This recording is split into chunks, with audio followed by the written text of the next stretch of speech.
squealed like a schoolgirl. I was so excited. I know. I'm so excited too. Stacy's a amazing lady and became really good friends. I'm on her board and just what an amazing human being. And anytime I can be in your presence is a good day. I'm So so I'm gonna excited. I'm gonna pass the mic to you. I love you, and you have a great segment, and I look forward to talking to you soon. And thank you so very much. Thank you, sir. Thank you, sir. Tony, you want to call us in? Absolutely. And listen, Scott Simons, come on. Listen, when I grow up, I want to be Scott Simons. That's all I'm saying. So great, always great to hear from you, Scott. And you always bring so much heat and so much wisdom every time you come in here. And again, the guests that you bring in on a regular basis are just outstanding. I know that. Oh, let me get close to my mic. I forgot that I had pulled my mic away when I was doing something else. So again, thank you again, Scott, for how you show up and how you pour into everybody here every Friday and every time that you're here. So thank you for that. Today, listen, I have my picture is me breathing fire, and I left it up because Amelia's always breathing fire.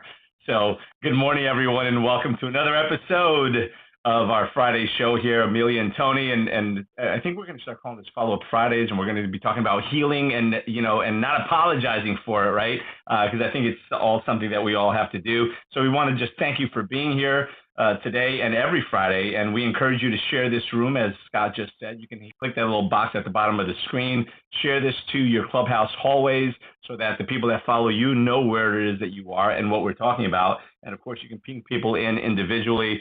And just a reminder, we are streaming across all social media platforms. We are on YouTube, LinkedIn, and Facebook.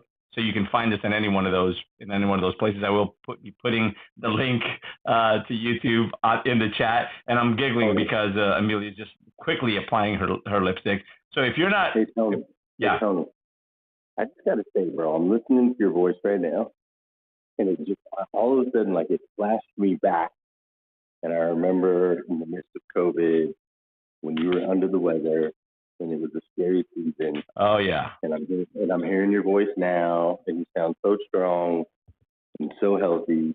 And so I'm so grateful for you, bro. I'm like in this moment, I just was reminded of how delicate the balance of life is, and I'm so happy to hear you sounding so strong and continuing to share your light with the world, bro.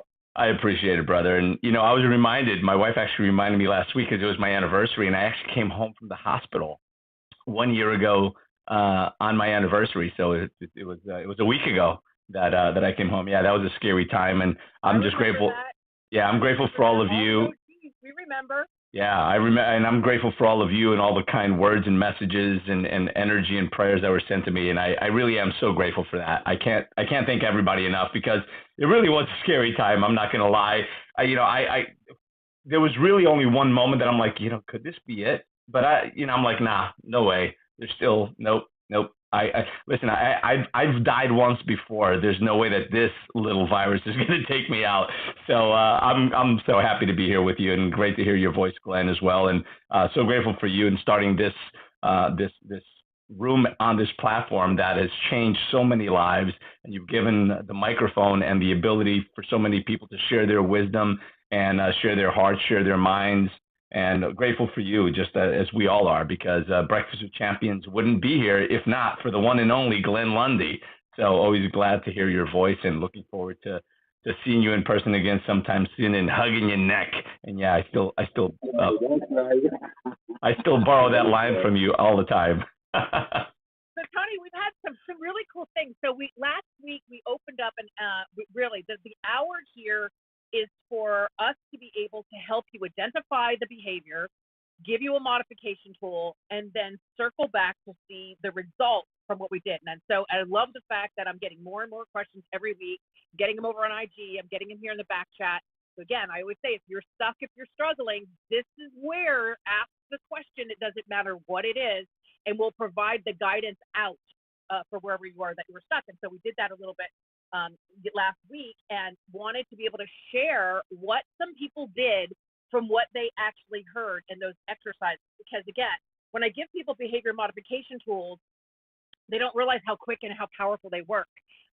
So Patricia, are you there? I am. I'm here. So I just wanted to have a chitty chat here, right? Because I know that there was a couple of people who, at the very end of the segment, they're like, "Here's my problem," and I can't remember who even read it. Maybe Tony read it from the back chat, and I quickly said, "Here's the tool for you to play with." So tell me what you heard and what happened. Well, this is what was crazy is so literally you had 2 minutes left of your segment. You had two questions. You answered the two questions. The answer you gave was the length of me getting out of my car and walking across the street. That's how long your answer was. And the tool literally changed the dynamic of what was happening between us, Scott and I, who's on this stage, and our 15-year-old son. So the question was, how do I get my son to clean his room? And your suggestion, which is I'm calling the 2x2, is what we did. So our situation with our 15-year-old is that he is extremely bright. He's now an only child because his brother's at college. And it's not that he purposely is not doing the things he wants to, or that we want him to do. It's that he's got a lot going on, and he believes what Gary Vee believes, that college is not necessarily of value to him. So instead of doing his schoolwork, he'd rather work on his business. He'd rather hang out with his friends. He'd rather play basketball. Instead of cleaning his room, he'd rather do all these other projects. And so the things that we would like him to get done often don't get done. So on Saturday, I called him into my room, and without his dad, just the two of us, and the very first thing I said was, I want to talk to you, but nobody's in trouble. So I just wanted to make sure he understood that. And so what I told him was, is first I acknowledged that the last few years have been very, there hasn't been much of a schedule. And I kind of walked through what that looked like for him, you know, and so it's different for everybody. Well, we've had a lot of disruptions from the pandemic, in and out of school, his brother leaving, he's changed schools a couple different times and those kind of things. So I wanted him to know that we understood what's been going on in his life. And then I apologize for the fact that we had not done a very good job of trying to help him manage or navigate those changes.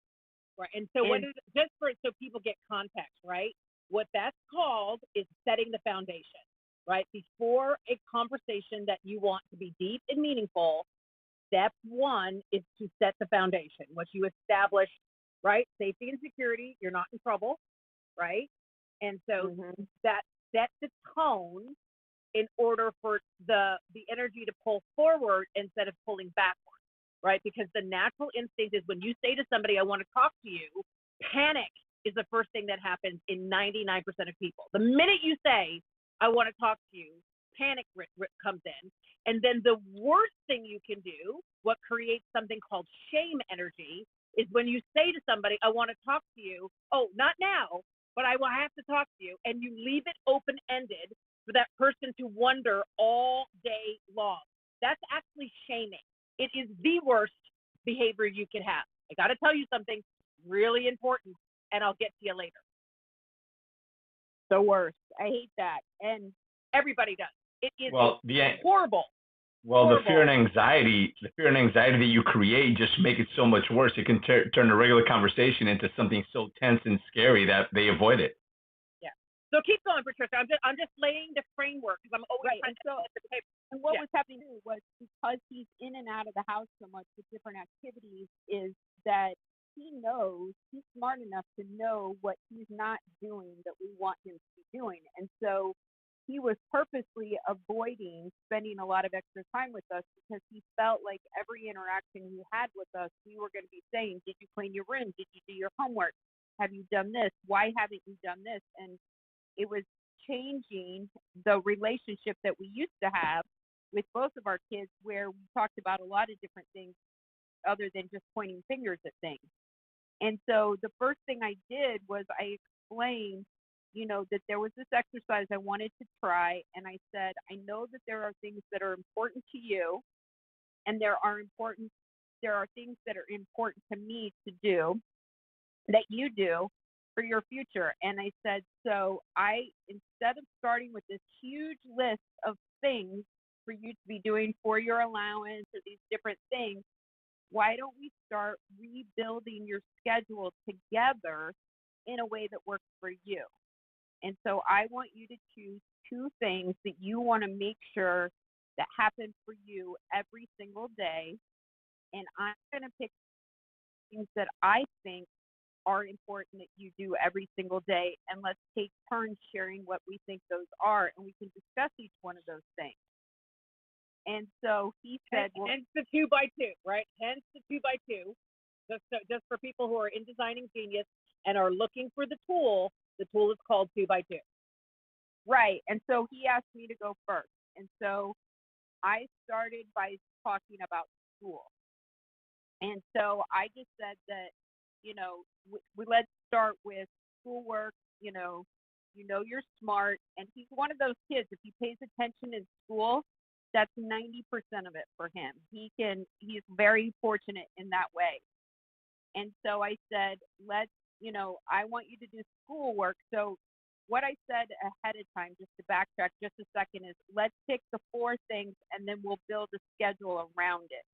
So I said, I want to make sure the homework is done. So then he said that he wanted to make sure he had chill time, is how he defined it. And I said, that's absolutely fair. Then mine was picking up your room, and picking up his room is to his standard. We negotiated what that is because his standard and my standard are different.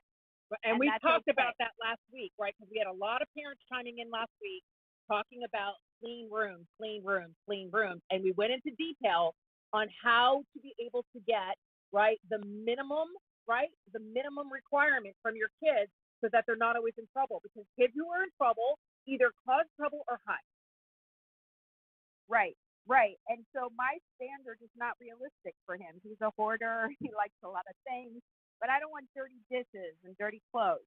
And so we negotiated what that was. And then his last thing is he wants to drive every day because he's 15. He turns 16 next month. And so from there, they were all reasonable things, and we both agreed they were reasonable things. And so from there, we were able to build a schedule, and he got to choose the way the schedule was formed. And that was really, really empowering for him. And so and I could just provide some guidance. So it was like he comes home from school, he wants an hour, and this was something Scott and I had discussed ahead of time. So it was a suggestion that I could throw in there, because at first kids would say, okay, well, I'll come home and I'll do my homework and I'll do this and I'll do that. And it's not realistic for them, and you know that. They're just saying what they think we want to hear. And Scott's suggestion was saying he's at school all day. He has basketball before school. He has basketball after school. He's tired. Let's give him an hour. And so the negotiation was, when you come home from school, you're going to set the notification on your phone for 1 hour, and you're going to do whatever you want. You can take a nap. You can watch TV. You can play video games, whatever you want to do. And when that goes off, he picks up his school books, and he has 3 choices of where he can do schoolwork, because we decided that his bedroom for him is not a good place for him to do schoolwork, because that's where he is creative and that's where he does his little business he has. There's too many distractions in there. So he has 3 different places that he can do his schoolwork, and he comes out and he does his schoolwork, and then he has these few things he does with his housework. But then by after dinner, he's done with everything, and right after dinner, we go driving. And what's incredible is that immediately after we did that, he stuck around and he's talked about his business, he talked about school, and ever since then, he is engaged with Scott and I so much more around the house, because he knows that as long as he follows the plan, the interactions he has with us are not going to be, did you do this? Did you do that? When are you doing this? When are you doing that? He can just talk to us about basketball, his friends, his business. He can talk to us about taking a nap and all of these things without worrying that we're wondering when he's going to do these other things. And then when he's got this routine schedule, when he's got this as part of his routine better, then we can worry about if we want to layer on some of the other things, that or because he wanted to do other things to earn money. And, we were both trying to pile on too many things at once to his schedule. Right. Yeah. And so what happens is, and we were talking about it last week, and I want to be able to open up the dialogue again this week, is in these important relationships that we have, the relationships that we have with our kids, our intimate partners, and our immediate circle that we rely on as we design our life, right? The things that are important to us, 5 areas for focus for the people that are in Designing Genius. And what we do not realize, and we've got 2 big things that are going on right now. One is we're working very closely with men groups, men looking to evolve in their manhood, because there's a big need and there's a lot of confusion. And so we're leaning into our brothers big time. And just because for those people that are now going, yes, Amelia, but you're a woman. Yeah, I'm aware. I come in heels. However, here is something that I'd like you to just think about for a second. When I was building my businesses, and again, anybody who would like to look at my boring CV, I've had 9 companies and 6 of them successful exits and over 100 million. And in this journey, what happened for me was I overly developed my masculine energy. Overly developed. I needed to develop my masculine energy in order to survive building at that level as a CEO. Okay, so just stick with me for just a second. In overdeveloping my masculine energy, I also got to experience a lot of the difficulties and the challenges that men go through. Not that I am a man, not that I identify as a man, I love my heels, I identify as a woman. However, I was suffering into the same trap of what was needed in order to quiet a lot of my emotional response to things, to quiet a lot of my empathy in order to build. Not saying it's right or wrong, I'm just explaining the journey. And inside of that, I suffered in a lot of the same ways that some men suffer. I built my company and I tanked my marriage, right? Because I put everything into the building of the business with the mindset that once I hit certain milestones, then I would come back and then try to fix the marriage. Doesn't exactly work that way. Hence, that's where this 5 areas of focus came from. And so what I had to learn to do is to learn how to create a healthy relationship with both my masculine and my feminine energy and develop both of them. There is a need for both sides of who I am. This is difficult. I don't care who you are talking about. It is difficult to be able to call upon at will one energy over the other. And the reason for that is because you default into the habit of what energy survived you to today. And so in working with some of the male groups that we're working on right now, I'm able to showcase the tools that allowed me to come into a better relationship with both sides of me and move into a more authentic leader for me. This is not to say that I want men to turn into women. That's not what I'm doing. But some of the struggles that they're having, these tools that we're showing them, is the reflection of what they're really dealing with. Long story to talk about, but this happens in our personal relationships, this happens in our business, this happens with our children, is we induce shame into our relationships and it becomes the driver. And so just using Patricia's analogy right there, when we walk around with our kids in our parenting role to be able to be the traffic cop and the fault finder, you didn't do this and you didn't do that, and what about this, whatever, you become this constant recording of what they have not done. That's why we were talking last week that if your children are over the age of 12, the parent role must get put away and the mentor role must come into the forefront to speak to them and redesign your relationship with your children as if you were their mentor and not the punishing parent. Because once they get past 12, where they are developmentally, is they are supposed to be pushing on boundaries to craft their identity.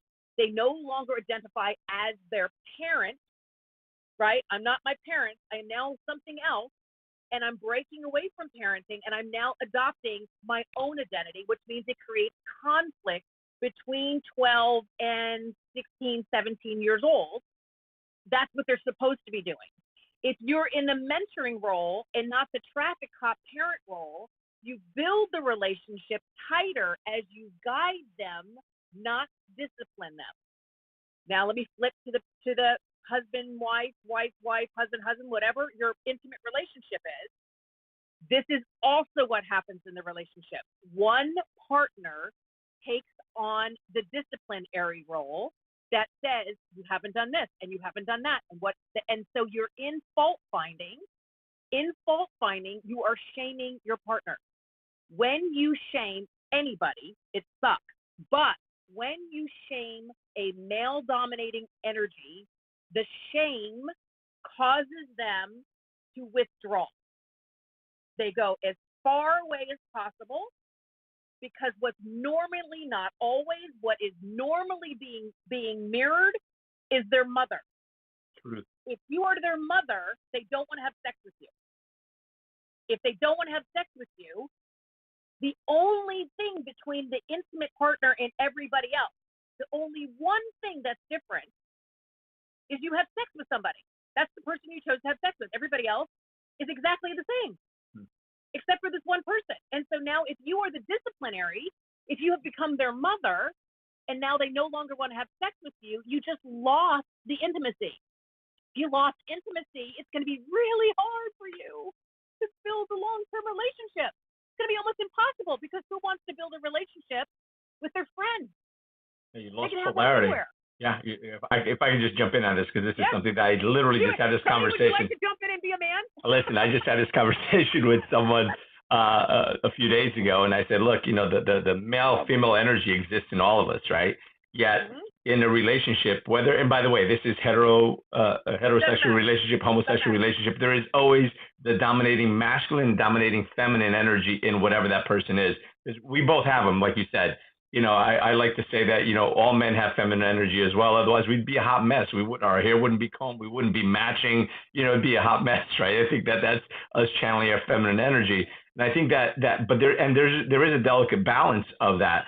And when that balance gets disrupted, whether it be because you're disciplining or you're reminding someone of their mother or their father, and you start to lose polarity. So, and what happens often is that, and this happens to men, from men to women, women to men as well. Perhaps the man says, listen, we're married now. I don't want you wearing those heels anymore. I don't want you putting on that makeup. I don't want you dressing all seductive and everything else, because I don't want that anymore. Of course, keeping in mind that that's what attracted you in the first place, because that's who you are. That's how you feel like you. So then you tone down, and now you walk around with sweats and a t-shirt and curlers in your hair. Right. So in order to build intimacy, right, it's the art of seduction. Well, it is, but let me just finish that thought, because it happens the other way around as well. The woman wants that bad boy, or he's loud, he's funny, he's adventurous, whatever it is. But then when they get married, I'm going to change him. No more motorcycles, no more this, no more that. And then guess what? You lose that magic that brought that spark and that polarity. So men or women will acquiesce and be the person that the partner wants them to be. And then that's not enough. Why is that not enough? Because now the other partner says, shit, there's something missing. They're not the same. You're not the same person I fell in love with. You know what? I'm going to go look for someone else. And why did that happen? Because you, being the person that's dominating, changed that person. You're the one that demanded that so they can get more love, and they love you so much that they changed.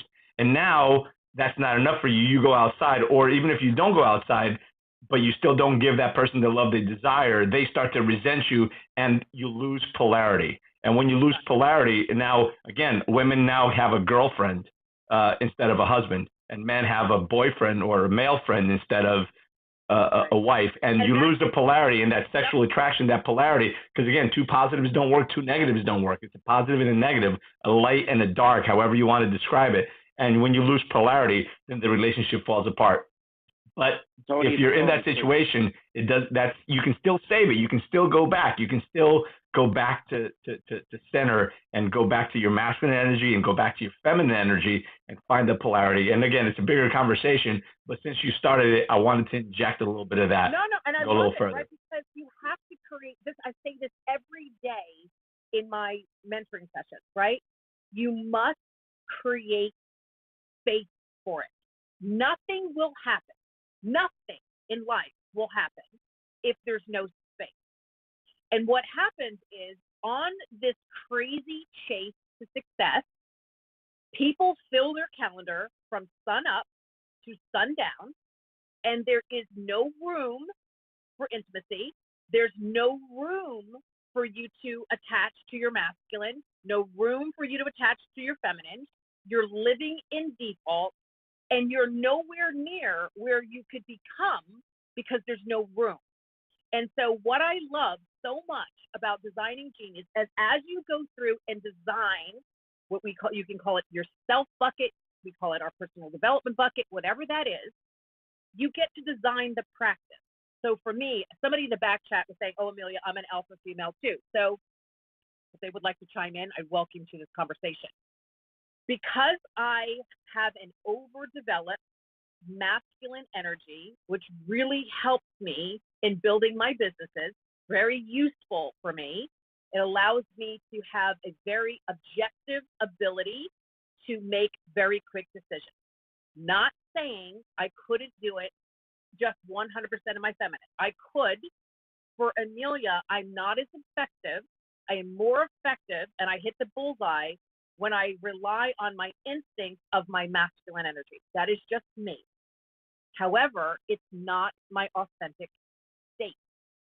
So what I have in my practice is that I have an evening routine, and in my evening routine, I detach, I thank, hold gratitude, I detach from my masculine energy, and I have an evening routine that allows me to move closer to my feminine energy. This is for me. This is how I do it. So in my evening routine, it's how I start to really connect to the girl side. And again, me. I dress for myself at night.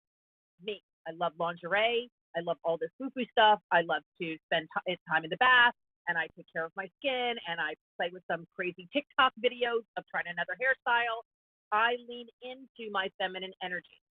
What I do in my should and should not, for those people who are in Designing Genius, is I set a boundary for the people around me, including my intimate partner, to say, once you see this routine happening, and it's really obvious, it's Captain Obvious, gentlemen, because I go from the outfit I'm in right now to something silky and lacy. So it's not like, oh, I didn't get the clue. It's obvious that I have transitioned into my feminine energy. And once that transition happens, I ask people to respect a boundary, to not ask me to review a pro forma, to come up with something, to not push me back into where I masculine resonate, to keep me in the feminine. So when I'm there, I want to talk about, and how was your day? And what are you dreaming about? And would you like a little crumpet to go with that tea? I want to stay in my feminine. I love it. Listen, I absolutely love it. You know, and I push back. But again, I'm dressed like that. And for some reason, people want to talk about, so what do you think about the stock market? And I'm like, look at me. Look at me. Do I look like I would like to talk about the stock market right now? Right? You have to push back on boundaries to say, this is my, and so when I'm talking about behavior modifications, I change my name, right? I'm Attila by day when you want me to go close the deal.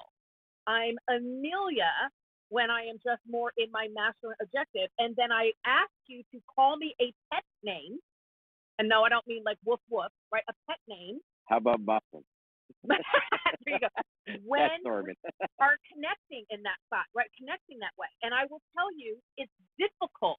It's difficult for people to respect those boundaries until it becomes a practice. I say the same thing for men. It's hard for me to tell, when are you my man? When are you my protector? And when are you the provider? So while you're doing this with your partner, change the name, change the outfit so that you can start this dance to say, I don't know, walk in with, for me, jeans, no shirt, and barefoot tells me you're showing up as my Amelia, I love it. By the way, my wife, her name is Lucilia, right? So she goes by Celia for just about everybody that knows her. But when I call her Lucy, it's a whole different experience, right? And I just want to. I bet you say it in a sexy voice, Tony. I bet when you call it. If I'm just joking, I just open the door and say, Lucy, I'm home. But that's just being playful. But what you said is absolutely spot on. Is if you do have that masculine role at work, get home and do something that gets you back into your feminine, right? Maybe go put on, some comfortable clothes, some whatever, something silky, maybe get into a bath, put on some music, dance around a little bit. And men, we need to practice this. And this is something that we forget. And I'm jumping in, to do a room reset, but also to push on the whole thing of the masculine energy in men. Guys, you need to come home and again, love on your wife, but you need to remember to take time for you on the weekend. Get outside and do something. Go do something that really awakens that part of that masculine energy. And I don't mean necessarily you go outside and cut down some trees. Of course, that works for me. But go out and do something that you consider and feel like it's a manly thing, and it helps you tap into your masculine energy. Go play a sport, go shoot a gun, go hunting, go hiking, go fishing, go do something that's going to reawaken that part of you, because when you come back home, your wife is going to sense it. Remember, energy is everything, and you can sense, women can sense, and men can sense when that balance is off. So that's why sometimes you walk in and you just feel that attraction, and sometimes you don't. Right. So make sure that as a woman, you tap in, do your nails, do your hair, put on some beautiful perfume, some soft music, do that bubble bath, whatever it is that puts you in that place. And by the way, there were a couple of comments in that I just wanted to highlight that I saw in here. And it says, who was it? Hold on. I think, oh my God, who was it that said, I have no and I don't know who it is now, and I can't go back, but she says, I have no masculine energy in me whatsoever, and I love it. Awesome. Embrace that feminine, embrace that masculine, be who you are. Stop trying to be something you're not for somebody else. And I think that's important. 100%. But people who ride heavy on the feminine, right? It's again, both sides are required. Yes. Right? So if you're 100% in your feminine, which I love, right? I've got some beautiful girlfriends this way. I love, and I move closer to them when I'm trying to practice more feminine. However, all feminine, guaranteed there's things in her life that have been more challenging because of the entrance through that, right? There are things that the masculine energy is more precise on, and there's things that the feminine energy is more precise on. That's why we need both. If you're all feminine or all masculine, you're just going to have different types of conflict. 100%. No conflict, different types Amelia. of conflict. Yes. It's Norm. Hey, Norm. Hey, Norm. Listen, I hate to interrupt you, but I have to do the room reset. We'll come to you afterwards, and we'll come to you for a quick share, a quick comment. So I am just interrupting the flow, even though I had something else to say, talk about masculine and feminine energy, because by the way, that attracts, man. It really absolutely attracts. The more you tap into your masculine, the more you tap into your feminine. People notice. Just next time, and remember that. By the way, for women, your feminine energy. So many women think that they have to be in their masculine to be powerful. Let me tell you something. Feminine energy is so much more powerful than masculine energy, and a masculine man will do anything for a feminine woman, and he won't necessarily do that for that same woman who's in her masculine energy. By the way, just a little tip here. So with that said, welcome everyone to another episode of Coffee and Clubhouse with Amelia and Tony. We are here, of course, every Friday from 9 to 10 a.m. and again from 11 to 12 a.m. with the Amelia and Randy show. So thank you again for joining us today and every Friday. We invite you, of course, to share this room. If you're listening on Clubhouse, make sure you click that little box at the bottom of the screen and share that room so people know that you're here and what we're talking about. Continue to be active in the chat. We love that. Ping people in. I've been pinging away until I got thrown into ping jail for a couple of times. And of course, if you're watching on social media, we encourage you to share this video. And by the way, you can also comment and ask questions on social media, we will see them in the back chat and be able to respond to them as well. I also put the link in the chat if you want to watch us on YouTube. The link is in the chat. I will post it again when I stop yapping, and continue to engage with each other, with us. We appreciate you all. Thank you for being here. And with that said, back to the one and only Amelia Antonetti. Take it away.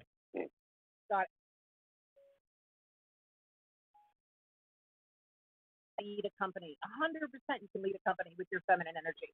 100% of the time. However, when you go into many, many negotiations, right? And again, I've got a long history here. If you're going in with your 100% of feminine, most of the time you're going to get eaten alive. It's very difficult to negotiate. We did 150 million cap raise for one of our clients. That would have been very difficult to do in my feminine energy without leaving there feeling awful, right? And so I don't do negotiations from my feminine energy. I do that from my masculine energy. I never do negotiations from that. Same thing too when I go into a lot of the healing and crisis work. When we went into the shooting at 9/11, I'm sorry, not 11, the Vegas shooting, when we went in for a lot of the crises, if I led with my feminine energy, I would not be able to help the logistics of the crisis. However, I'm 100% in my feminine energy when I'm healing people in the crisis. My logistics, I use my masculine, and my healing and my tenderness, right, for the compassion of what's happening around me, I use my feminine. And so being able to have both sides develop allows you to be able to do more with less exertion of the energy. Remember, energy is about strain and recovery. That's why you craft the skill. Can strain and then recover, the more that they can do with less energy. The brilliance of building a company with strain and recovery allows to create a very healthy environment for humans within the company. That's one of the biggest problems right now with companies is they put their employees under strain and they do not provide the space nor the tools to develop them through recovery. It's just do. You burn out your employees and they have no choice but to leave in order to survive. So please do not think I'm talking about male and female. I'm not talking about your genitals. I'm talking about masculine and feminine energy. And again, if you're 100% feminine and it's working for you, I am your biggest cheerleader. Love. My goal here as your behaviorist is to help you to identify areas that might need development. I always say, I give you the tool. If you use the tool and the outcome is working for you, God bless, keep going. If you identify something within the tool and it's not working, my responsibility is then to give you the behavior modification tool that you choose to get where you want to. This is not me telling you need to be one way or another. Absolutely not. My ego does not allow me to do that. You live on what works for you. My role here is to be able to give you identifiers so that you can become the highest version of yourself. And it's difficult because a lot of people don't talk about masculine and feminine energy and how to use the tools to be able to bring one forward and one back and vice versa, or to fill the resistance that may be in one of those buckets. And so as a behaviorist, that is one of the areas where I have expertise, and I've used that expertise in building businesses, teams, and in crisis and conflict management. So that's just kind of like equip it. I didn't want Renee to be listening and hearing that I'm asking her to be anything other than her amazing, fabulous self. I applaud. It's very clear, Amelia. I totally get what you're saying. And Thank you. I wish I could tap in. This is Renee speaking just really quickly. I wish I could tap in. I just never had that. I'm probably low on testosterone, and that will definitely not serve me well during midlife, which is where I'm at. But I know what I am and I know what I'm not. So I was just more referring to that trope that was around for years, where it was like, especially in the workplace, that we would have to assert ourselves as business women, as boss babes, and that labeling just bothered me, because men don't do that since like the 70s, where I'm a businessman. They'll say I'm a CEO, I'm a lawyer, I'm a creative. Yep. So it was more to that. So I totally get, and I'm certain I have at least 1% of male energy. I'm very comfy in my feminine energy. I wanted to make sure that you were feeling loved and accepted, and I was Oh, not of telling you course, anything. of course. And I was in that. Listen, I have my hair is very curly, even though it's straight at this moment, but it's very, very curly. And when I was working, I worked at AT&T, MCI, and Siemens, big organization. I had very long hair, and they were like, "You have to cut your hair. You've got to somehow tame it. You have to conform to something more masculine." This is back in the day where we had to wear the blue jacket, the blue skirt, and the funny thing with the weird bow. And that was the uniform. And I did not want to cut my hair, and I did not want to change the things about me that made me feel like a woman. Not that that makes me a woman, but that's how I identified. I liked my hair. I liked my long nails. I liked my little quirky type of style. And I was fighting the system.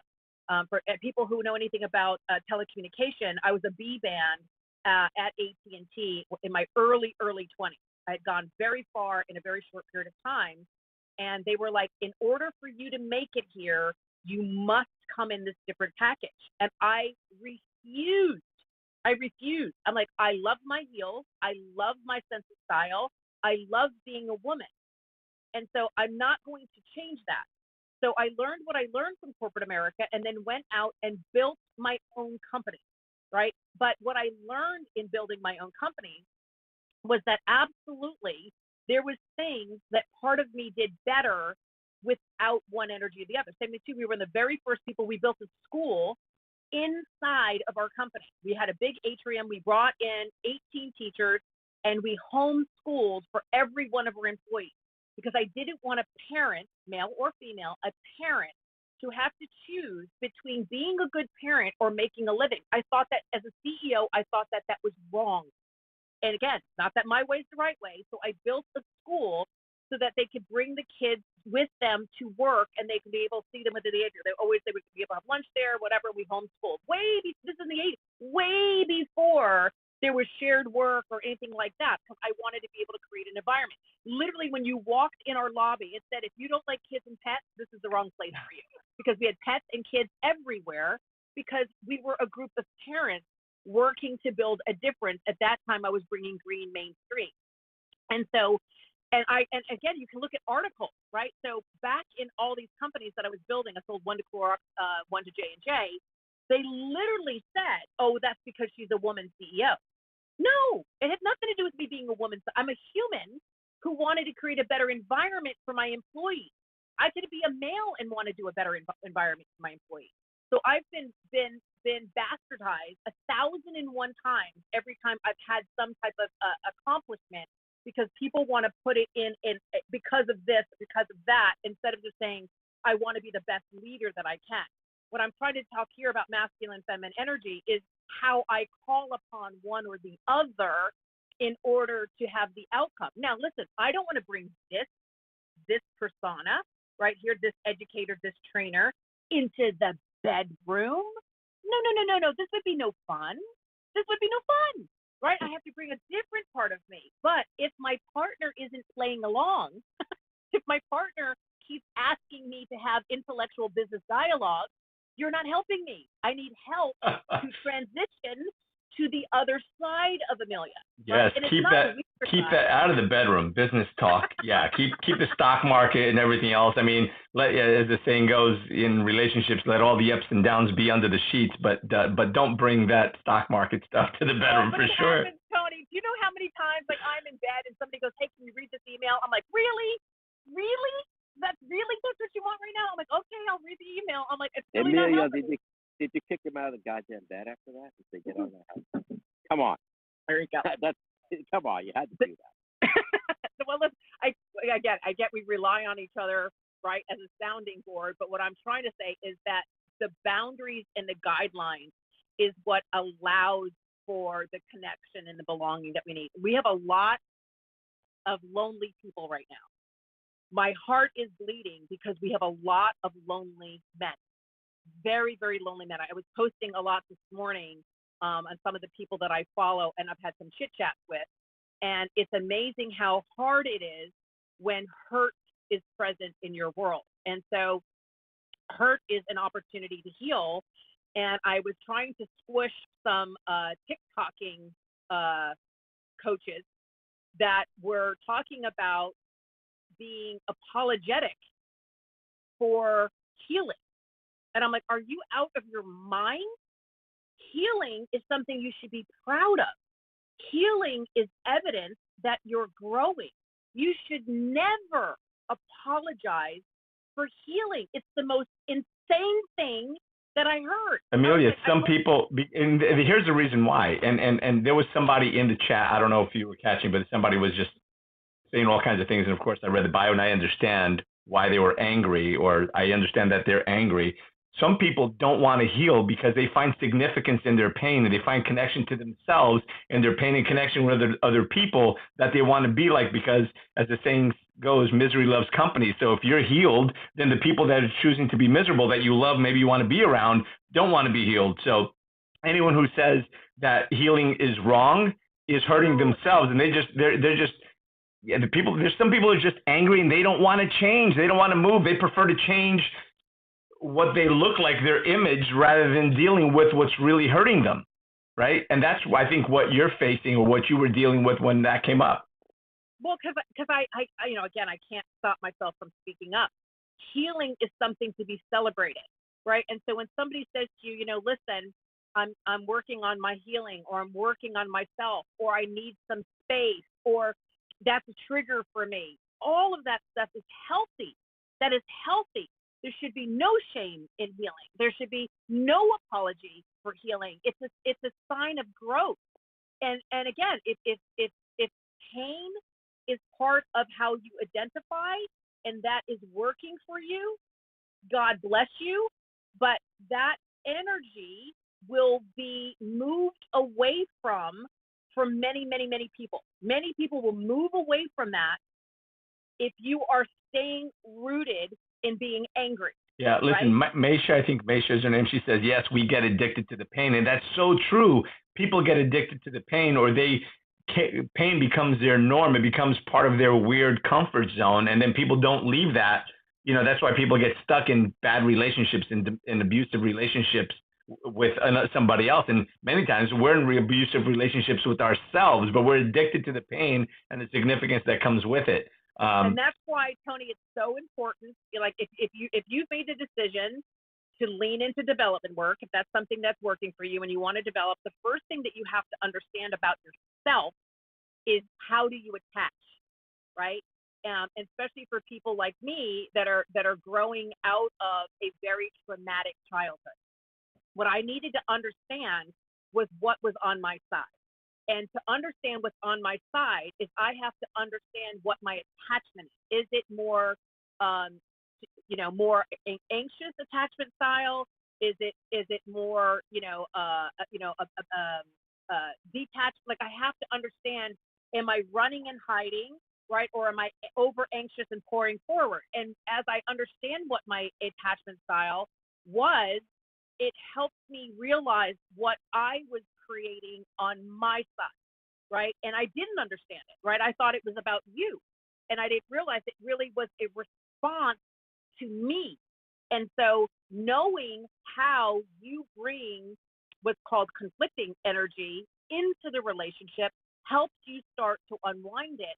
But then it also allows you to go into our behavior modification library to pick the right tool for you, so that if you have anxious attachment style, it shows you what it is that you're doing and what that behavior is, and how it's creating the vicious cycle for you, but also how you're creating the dysfunction for the other person, and how the other person can lean in to help you, right? Because each of those things are unique. And it's not good or bad. It's all skills and tools. That's the beauty about being a human, is that you can learn anything. You can learn anything. And you can grow. Is half of it. Yeah. Yeah, and you can grow, and there's no permission necessary to grow through the pain, to grow to the other side. As a matter of fact, that next level of you, the next level of your life is going to demand the next level of you, and you must let go of the problems of the past, of the crap from the past, because you can't hang on. I said this, I think I forget when it was, but this was a great one. I was speaking to a friend of mine that was, I guess, a cowboy in a way, right? Wrangled horses and rode bulls and stuff. And I said, dude, you can't grab. It was a transition. I think it was going 2019 to 2020. I said, listen, as we move into 2020, you can't grab the future with both hands if you're still holding on to the past. I said, as a matter of fact, it's like bull riding. You can't hang on to the bull with both horns if one of your hands is still stuck on his tail, right? You're going to get bucked off that damn thing. So the next level of you is going to demand, or the next level of your life is going to demand the next level of you. And you must let go of all the hurt, of all the pain, of all the bullshit, of all the mistakes that you made in the past. So forgive in order to heal, so you can let go of the trauma and learn from it and let that propel you into your future instead of keeping you in the past, because you can't really live there. But unless you let go, you can't. You have to grow through the pain. You have to grow through what you go through, so you can get to the other side. We must grow through what we go through. Otherwise, you keep going through it. And that's what happens. People continue to repeat those patterns, living in that pain and that abuse. And again, sometimes abusing themselves because they haven't grown through what they went through. So we all have to get up and grow, right? And get to the other side of it. So we have Daniel who says, I have a question. Is he still here? I'm not sure. Daniel, if you're still here, unmute. I'm trying to read and look at the Amelia. Yes. How are you? Hello. How are you? I'm doing very well. So I just want to say I've been listening in on the conversation. This is Tarico. Hello, Tarico. What I want to say is, this morning I went to my trash can and I put something in the trash and I said in my head, man, I know I just changed this thing. This thing stays on full. Why is it filled up? And what spoke to my heart while I was doing that was everything in our life fills up. Mm-hmm. If you consistently continue to put in. And we as humans, we have a habit of filling up in areas of our lives instead of unpacking our lives. And not recognizing that although things are filling up, in order for us to fill up on the right things, then we literally have to have that consistency to put the right things in. Now, that trash will stay full until I decide to actively take it out and put a new bag in there. When I put a new bag in there, it's empty, and the pattern continues as long as I carry things over to it. And so really, we have to understand our lives. We are containers. And what comes out of us is what we put into us. So we can't be shocked and surprised by what we're seeing if we don't change what we're filling it with. You know what, Tarico, that's such a wonderful point. First of all, I always love when you chime in. I absolutely do. And I think that, just to acknowledge for people who are listening, it's scary. It's scary to let go of what you know. It's scary, even, I don't know if anybody's ever tried to clean the closet, right? You clean your closet and you're like, I might wear this someday. I haven't worn it in 10 years, but maybe I might need it. And when you're trying to take out trash, that's what happens. You're like, I might need this. I might need this. And you end up holding on to it. And the trash never actually gets empty, right? Because we think that someday, somehow, we might need it, right? Without realizing that what you learn is easily called upon, right? That you can let go of something. And if you come into awareness that it's needed, your brain has amazing recall, and that nothing is set in stone, right? I always say, try a behavior, try something new, and try it for a week. Just try it for a week. If it's not working for you, you can put it down and go back to where you are right now. But you have to try different things on to see how you feel in that new behavior. Just like trying on a new outfit to say, how do I feel in this style, right? Anytime I try to change my sense of style, it feels really weird. It feels, I'm like, I don't know about this. This doesn't feel like me. But you have to try it on. And that's what we ask with these behaviors, is to try it on to see how it feels, because only you know what works for you. Yeah, and if I can just jump in, the same way you're cleaning that closet, I was going to make the analogy to Tarico and the trash can, but I'll make the analogy with the closet. We'll clean it up a little bit. You can't you can't buy another outfit until you get rid of some of the stuff that's there. You can't put any more trash. You can't put anything else into that garbage can unless you take something out. Just like you can't put something into a suitcase that we're all dragging around, this backpack, this suitcase, this garbage bag. You have something beautiful and great that you want to take with you, want to put in your bag, but you can't because it's filled with all of your old crap. You must create space for new things, for positive things in your life. And so many people come across those opportunities, those positive things, those positive relationships, and they can't hang on to them. Why? Because there wasn't any room left in their life. There wasn't any room in their closet. There wasn't any room in their suitcase, their backpack, their garbage can even.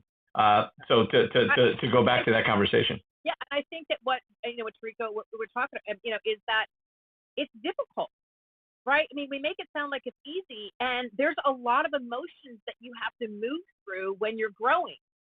Part of the evidence of true growth is the pain that we feel, right? The pain that we feel is the awareness of growth. That's why that TikTok video, I was losing my mind, right? I was losing my mind because I'm like, wait a minute, that's shame. That's shaming, which again, in the frequency, shame is like the lowest frequency, right above death. And to tell somebody that is healing, right? So somebody say, I'm healing, and for them to be shamed for healing, healing is the evidence of growth. There's no reason to apologize for it. Absolutely not. And so, my daughter's the one who shared it with me, and I was like, apologize for healing? What? No, absolutely not.